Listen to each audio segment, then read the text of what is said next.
रेनू, मैंने ना झाड़ू वाड़ू लगा दिया है। अब तुम ऐसा करो, पोछा लगा दो।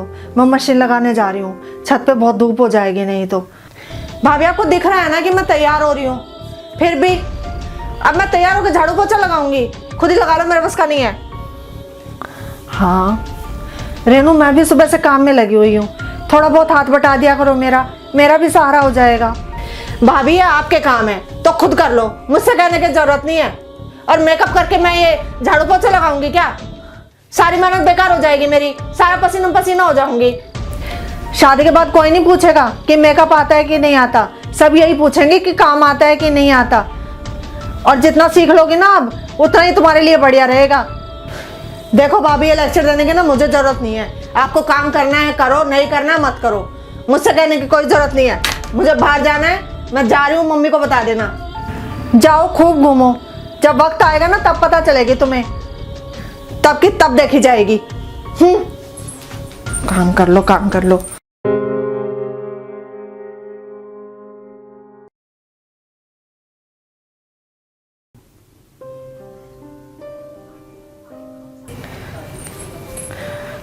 रेनू, तुम बैठी हो, तुम इन कपड़ों पे प्रेस कर दो।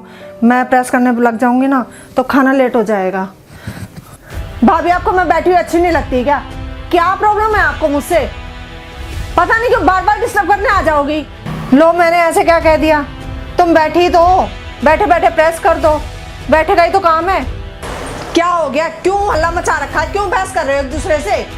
मम्मी मैं बहस नहीं कर रही हूँ, भाभी बहस किए जा रही है मुझसे। तो क्यों 24 घंटे मेरी बेटी के पीछे पड़ी रहती है?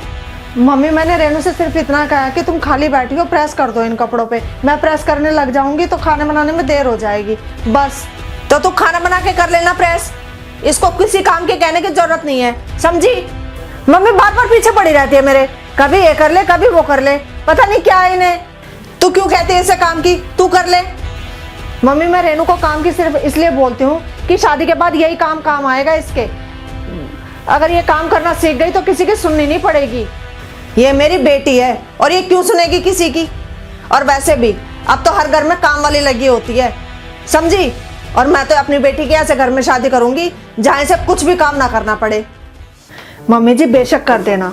अरे मैं तो कहूँ रेनू को ऐसा ससुराल मिले जहां उसे पानी भी लेकर ना पीना पड़े। पर कितनी अच्छे ससुराल क्यों ना हो मम्मी जी, बहू को तो सारे काम आने ही चाहिए ना। अरे अगर किसी काम को करना ना आया ना तो ससुराल वाले कहने में पीछे नहीं रहते। कोई कितना ही अच्छा ससुराल क्यों ना हो, बहू को सारे काम करने आने चाहिए। वक्त की कुछ नहीं पता। अब आप मेरी देख लो, मुझे केवल चीले बनाने नहीं आते थे तो आपने मुझे कितना सुना दिया था, याद है ना रेनू? ये सब तो तुम्हारे सामने की ही बात है, इसलिए ही बोल रही हूँ। क्योंकि अगर तुम ससुराल में दुखी रही ना तो सबसे ज्यादा मुझे दुख होगा। मैं तुम्हारी भाभी हूँ, कोई दुश्मन नहीं हूँ।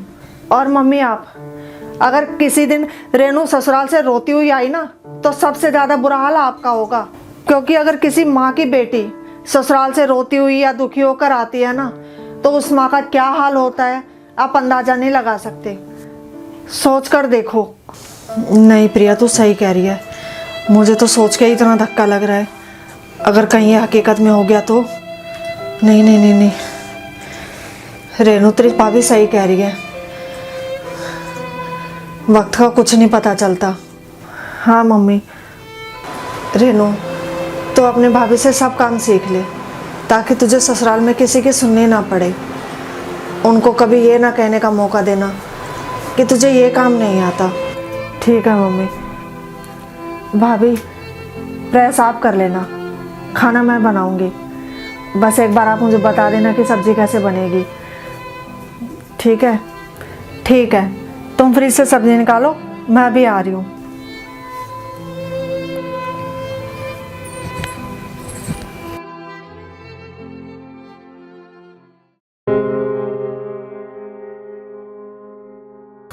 हाय फ्रेंड्स, वैसे तो ये वीडियो अपने आप में ही एक मैसेज है। इस वीडियो के जरिए जो मैं संदेश आप लोगों को देना चाह रही थी वो आप समझ ही गए होंगे। क्या आप मेरी इस बात से सहमत हैं? तो कमेंट बॉक्स में अपना जवाब लिखकर मुझे ज़रूर बताइएगा और आपको ये वीडियो कैसी लगी ये भी ज़रूर बताइएगा। धन्यवाद।